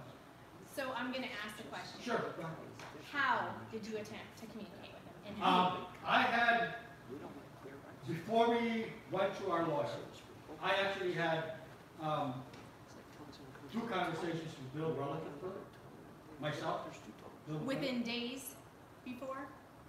No, that was like 3 or 4 weeks before. Okay. Long before. Long before. And it was a phone conversation? It was a phone conversation, and at that point, he basically has expressed in so many ways that I'm not interested in accessing your property, and I have no interest in giving you access to my property without going into much detail. But that's basically the gist of that conversation. And then after that, after we discovered that, then we decided, okay, let's see if we can secure counsel to have a sit down with them. And Brian can talk more about the timing of it. We attempted to, in fact, we made communication with who we thought was his lawyer. Barry. Barry was also a candidate for us as a lawyer. But we realized then that because he was Bill McClendon's lawyer, and at that time Rob Harper was even using it, that he suggested you hire Matt Hager. I decided, okay, about actually hiring Matt. So between Matt and Barry, there's a lot of documented conversation where our lawyer attempted to contact Barry, and in fact, the initial conversations were decent. Like, yeah, they're willing to do something with us, you know? And then it transgressed to, no, we're not going to do anything out of it. And that's not calling us back. Yeah, that period probably lasted 2 to 3 weeks. Yeah. Would I be lying if I said that? So it is about a 2 to 3 week period where we're attempting to contact our lawyer to their lawyer. So Matt Hagenall is the person that said, yes, you have a right to it. Yes, we should file a suit. And he wrote the documents that were filed. That's right. Absolutely. And he's still our attorney. He's still our attorney. Yes. Might want to jot that down as an idea to think through. Yeah, I certainly have to go. So when that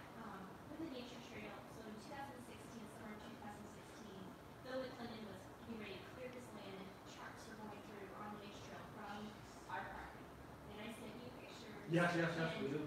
I have in writing where you said, we have no right, we have access to the cod, we have no right to that land, nature trail is going over. So what changed from 2016 to this year where you then felt we need to pursue legal counsel to? It's opinions of others, basically. I can only, you're directing the question to me specifically. So, It was you and Jenny that both. yeah, responded. so it was opinions and feedback from other people in the association. We did have some homeowners who provided some feedback on hey, we should try to make every effort to retain that trail. And also the advice from council that says, yeah, you guys might have a right to that. That trail was initially marketed as an amenity of Beachwalk. Correct. And that was part of Beachwalk. That's But when I'm Moss just owned it. wondering what changed from the board telling me that we no longer have a right to that land to now we want to file a lawsuit for it, so. Is that a fair answer? So basically, based on feedback from other folks in council, we, I personally changed my mind and thought we could fight for it. So council told you that we had a legal right to that property. Yes. And how did they determine that? Excuse me, where did they get that information? So the quick claim deed, there was a section in there that talks about our right to use the quick, not quick claim deed, the trustees, we filed trustees deed. And so we were just trying to get clarification on that because it was not very clear as to what we really had rights and not rights to, because there was supporting documentation that showed that potentially the lake area also encompassed surrounding land of the lake.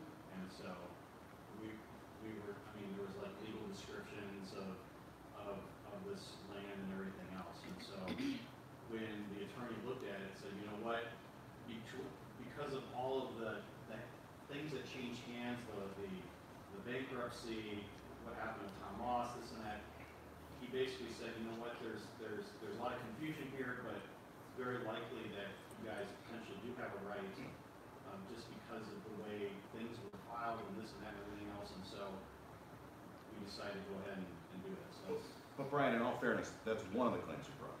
right. We brought another claim for adverse possession. And anyone who's taken remedial real estate law knows you cannot adversely possess something if the owner has previously given you permission to use it. Everyone in here knows Tom Moss always gave us permission to use it, and in fact, we had a license agreement saying we could use it. So, I mean, our lawyer, did our lawyer not know that? Or, how did our lawyer not know that?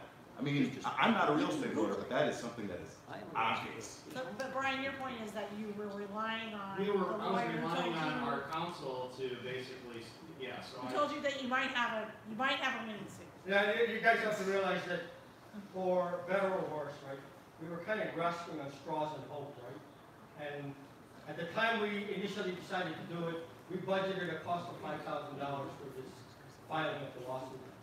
And that's what Hagenow told us it would probably cost. Yeah, yeah, for the initial, and we never anticipated, obviously, the blowback that it created, right? And we wish I wish I was smarter about it, you know what I mean, knowing what I know now, but such is the case, you know. Angel, rather than hold your feet to the fire, are we considering going after Mr. Hagenow for what looks like poorly drafted?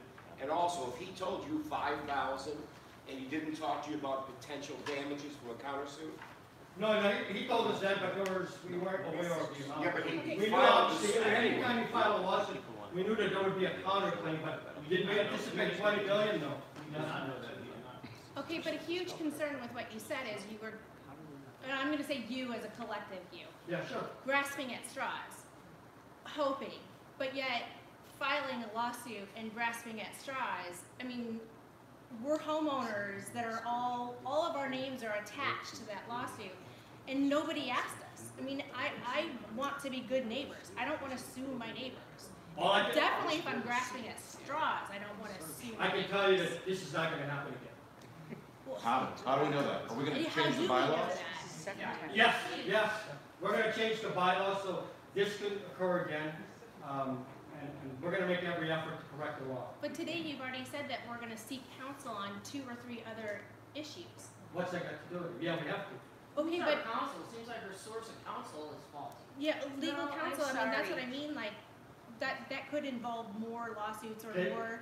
I'm looking at a copy of the corrected trustee's deed, and I'm going to read aloud this paragraph. The grantor grants to the grantee a license to use Lake Kai for recreational purposes consistent with its current use, which right may be exercised by present and future members of grantee, its guests and renters, for which shall be perpetual and non-revocable. This was not a frivolous pursuit to seek clarification on our rights to Lake Kai, which includes the nature trail. But it I'm also doesn't going say to that. share a But it doesn't post say from that. Mr. Adam Right, Weers that exactly. I mean, says, I'm sure that your friends on the board shared with you that my LLC filed a letter with the Plan Commission laying out our support for use of the walking trail and confirming that we thought such rights were inherent in all of the original parcels.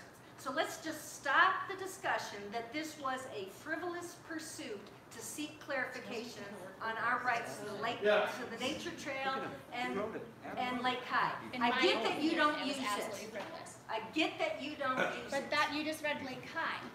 You said the use of Lake Kai. Where does it The say nature nature trail doesn't I go heard through Lake Lake Kai, I Kai. didn't hear It's- nature trail. It's here. I know it's- that. But it doesn't say Where does nature it say? trail. It This says- is you your said lake. post, No, it and doesn't say. I'm assuming that if one of the uses of Lake Kai consistent with its current use is walking around the full perimeter. Okay, but even And walking had on the perimeter Mr. of Lake on Kai the is not lake. a nature And trail. had Guys, Mr. McClendon guys, been willing I to wanna- talk with the committee I or think the what you guys board, are trying to get maybe across. there could have been some I concessions think or it's clarity. clear. It's clear. It's clear to me. But what you're trying to get across to us is you can't make those choices without letting you guys know. Yeah. Well, you also made the Ultimately- choice to drop the lawsuit without letting And us this is, know. I'm gonna get to that. So, we understand that. We really, really do. You know, I'm scheduled to be off the board at the end of this year, right? But I can assure you that I think moving forward, you know what I mean? That this type of mistake is not gonna happen again. We have the right tool sets in place now to assist us with it. I'm not using them as my saddle, but the truth is, it's gonna help an awful lot, okay? So, I think that's the message that we heard very loud and clear for both the proponents, okay, and the cons related to the nature trail. So, forgive us, it's not gonna happen again, and I think now we're gonna put in place the right type of accountabilities and informational feedback to make sure that this doesn't happen. Can you give us a view of what that might look like? The accountability Yes. feedback piece, can you give us a kind of an idea what that might look like? Sure. So, one, obviously, with the availability of information that's gonna be available to you guys, I think the oversight's gonna be automatic. One of the suggestions from Linda, I think is terrific, right? Having, advising or asking for the presence of management to be available in our meetings, scheduling meetings that require decisions and appointments, right? And assuming that all those will be available immediately, as soon as the minutes are written, we're gonna make it available on CMS's website, you know what I mean? So, for me, that by default, right, will provide the oversight and accountability and the transparency that you guys are so asking for from the board. And homeowner survey polling. Yeah, I mean, that's gonna be one of the biggest things, right? Angel, so the document that Kate read from, if you don't know anything about the history and how it was negotiated, you might on its face find that argument facially appealing that she makes, that Lake High actually means Lake High and everything around it, okay? But if you were involved in the negotiating of those documents and you talked to the banks and you were part of the bankruptcy process, you would know that that's not what it means.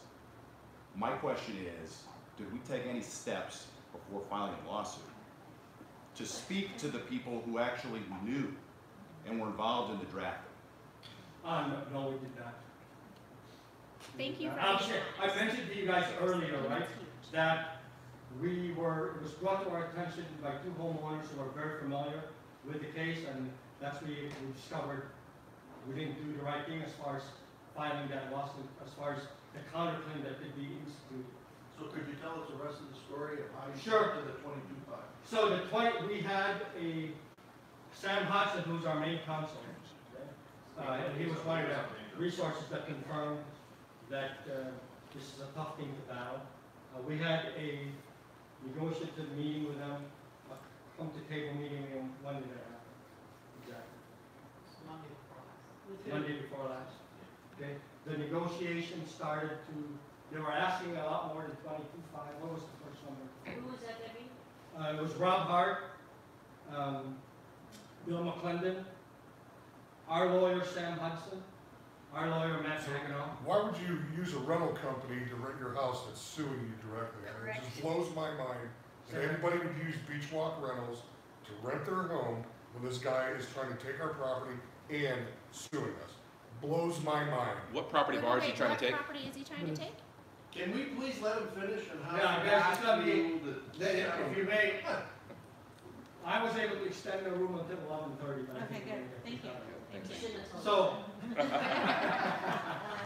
so that's how they asked for a higher number. That meeting lasted 4 hours.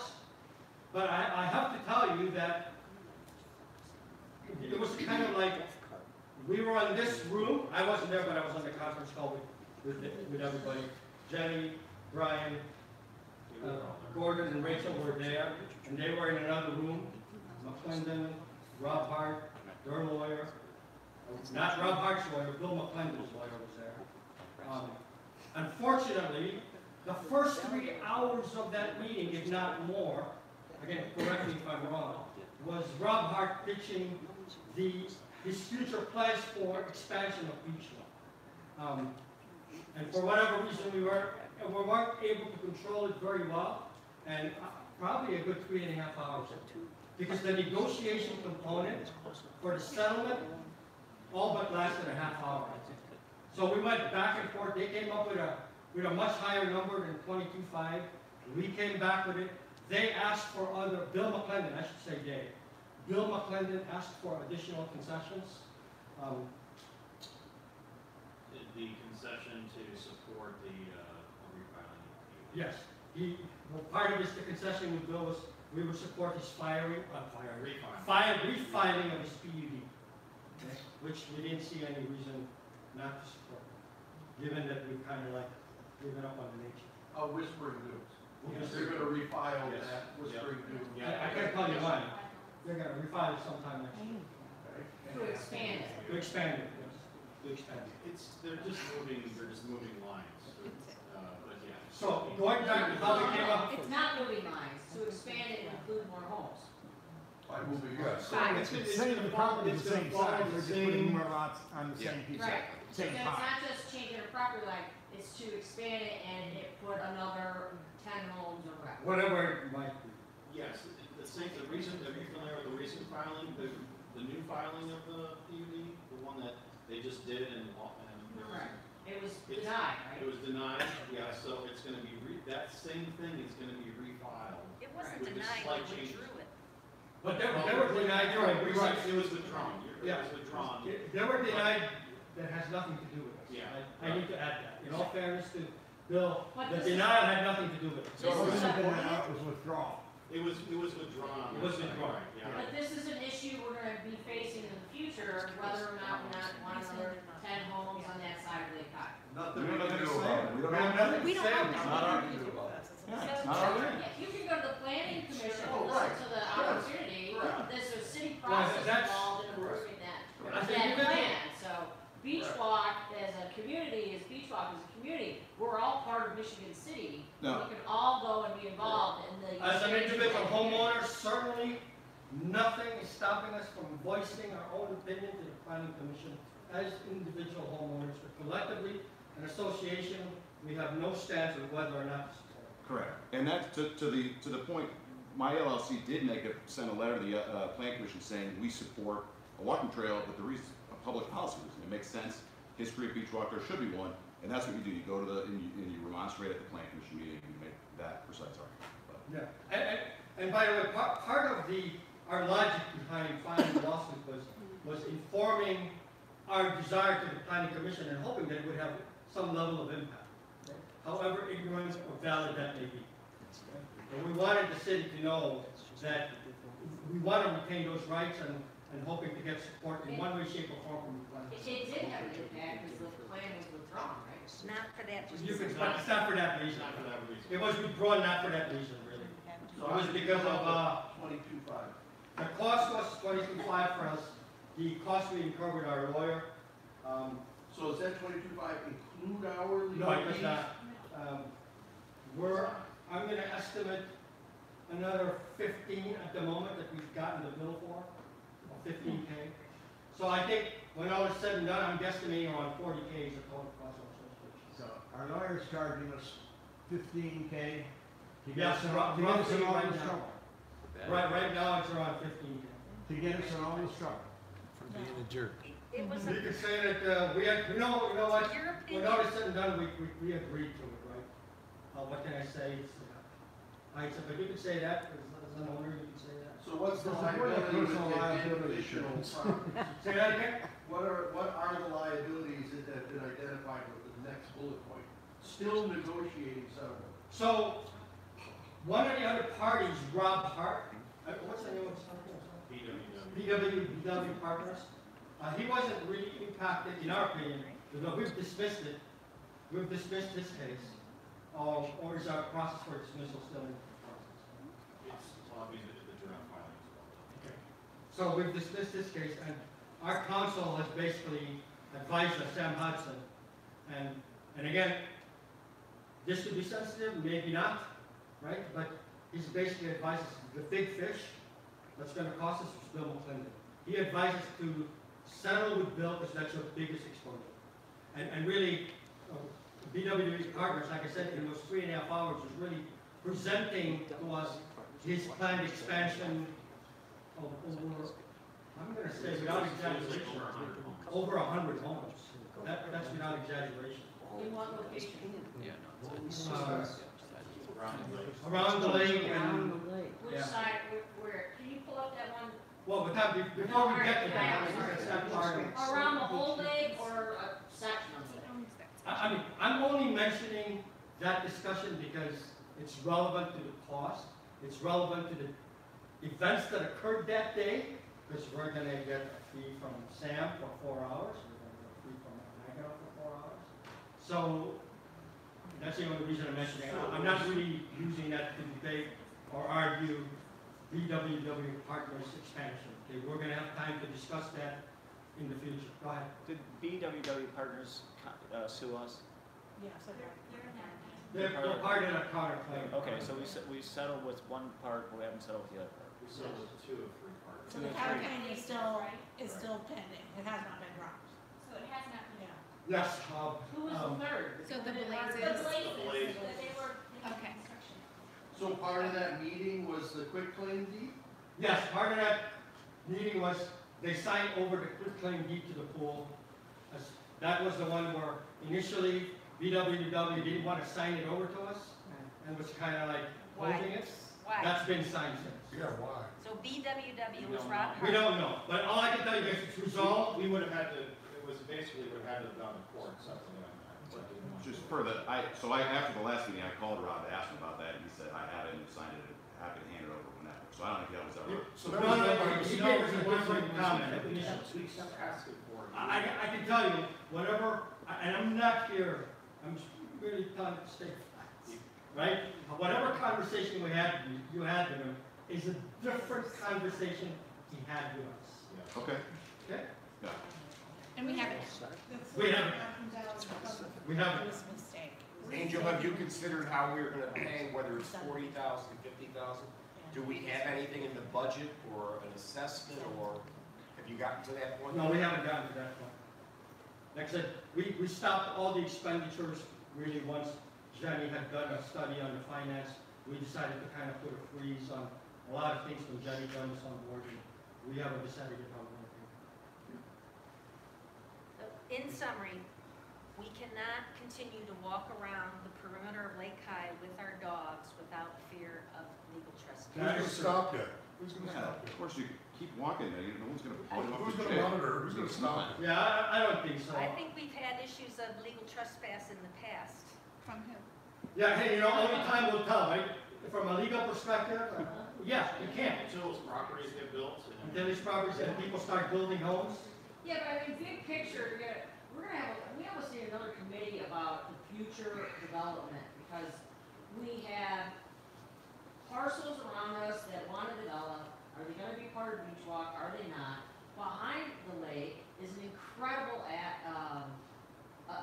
amenity of the Nature Conservancy. There's probably like 75 acres of pristine dune. How are we gonna be able to get there, you know, if we don't have contiguous, property rights or whatever, how are we gonna access those things? You're gonna be having more people trying to develop and people, so we almost need a whole nother little group of. And that's true. Beachwalk. That's true. The one thing that was kind of like, I shouldn't say easy, right? But when you're in a single control scenario like our previous developer had, it was easy for him to make those choices. Undoubtedly, moving forward, it's going to be tough choices for every person in this room. Because ultimately, I think the right thing to do, right, is wherever choices need to be made, right, is to deploy the feedback from people, right? And we have a 2/3 resolution, or a 2/3, even in our decks and covenants today, it requires 2/3 vote from the homeowners to allow any new development of our plotted lots into our community. So we're left to that for protocol to deploy that as the engine to accept or not. Angel, we're out of time. There's one more question. I guess timeline-wise, when can we expect to learn more about what the new process is going to be, so that the board can't drag us back into something like this again without our approval? Because at the end of the day, you work for us. Yes, yes. And then also, what about this legal counsel who obviously doesn't know what he's talking about? How do we guarantee that we're going to change that so we don't have this problem in the past? Well, it's obviously his opinion too, or he wouldn't have settled. Well, so the good news is, That's the opinion of CMS, anyone that understands these issues. the good news is CMS has HOA lawyers at their assets. And so we can take, and one of the things that I heard from the references that I asked is that the people they use, like their HOA lawyers, are very professional, very competent. So we have never been dealing with HOA lawyers, and so that's what we need to do. Yeah, in fact, when all is said and done, we may not be. I can't say directly today what our choices are for like Matt Hager. I think Sam Hodgson has certainly proven his worth to us today. But we're going to lean on CMS to guide us in a lot of these decisions. You know?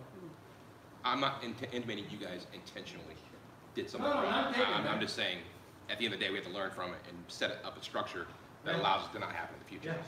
Yeah, Agreed. we're hoping CMS will really provide a lot of stuff. So we'll make it a high priority. Now, I just want to say, right, our first priority with CMS is transition of records. Yeah. That's our very first priority. Okay? And then we get down to brass tacks as far as what other rule sets we need to put in place. The transition with them is going to take probably a good month or month and a half. Okay? I'm literally scheduled to go there and bring 2 cars to pick up the boxes. Paperwork. No, I'm just not laughing. It's real. No, I'm not laughing. Yeah, no. But By the way, there are companies that do that stuff. Just so you know. They pick them up, they scan them. I mean, there are actual businesses that do that stuff. Let's learn from the past. Maybe it's not your job to do that stuff. Let's hire somebody else to do it. Well, that's because RMC is asking us to pick it up sooner than that. And by the way, we haven't signed with CMS yet. Our lawyers are reviewing the contract. They've done some revisions on it, and that's Sam Hudson, by the way. You read my mind. With all these lawsuits is being proactive, because we're always reacting to these problems that are coming out. If we can start to be proactive before we get into legal suits. So one of the things I want to suggest is that maybe we have a visioning session pretty early on in the beginning of 2019, so that we as a community can envision what we want our community to look like. So we're not reacting to all of these different proposals, so that we can go and look at a proposal and say, well, does this fit within our vision? And if it doesn't fit within our vision, then we're not interested. And we had a Beachwalk vision, that's why we all bought in here. So if you veer off drastically, it's a disservice to. Yeah, and CMS is willing to facilitate that visioning session with us. Hopefully Is that where we all eat mushrooms and go in the desert, or is that something else? Is that a No, man, we can't afford that. Valley. So would people be interested in that? I mean, the people who are sitting here are pretty much the people who always come to our meetings. So would you be interested in doing that sort of visioning thing? So we Great can idea.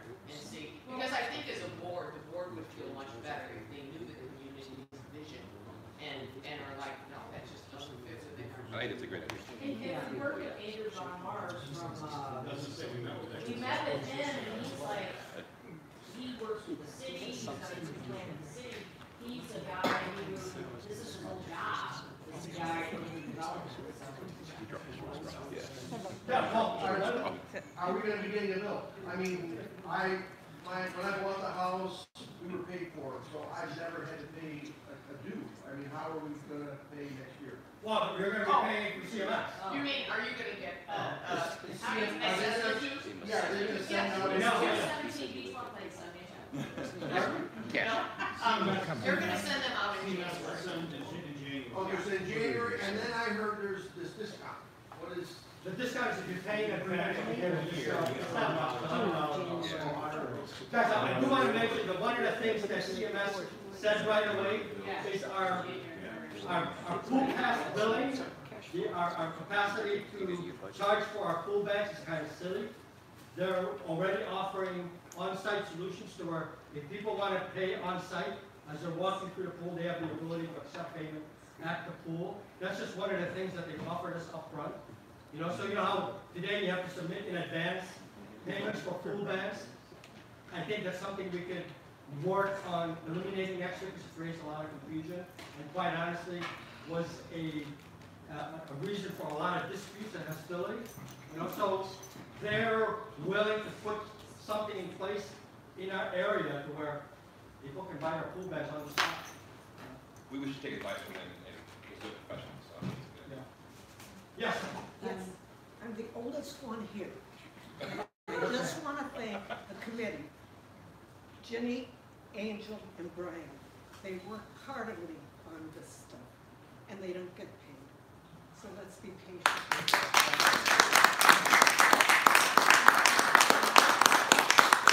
Thank you, everybody.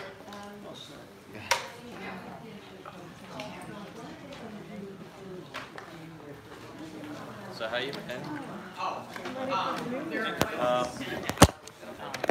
gonna send out, bills. Oh, yeah, we met,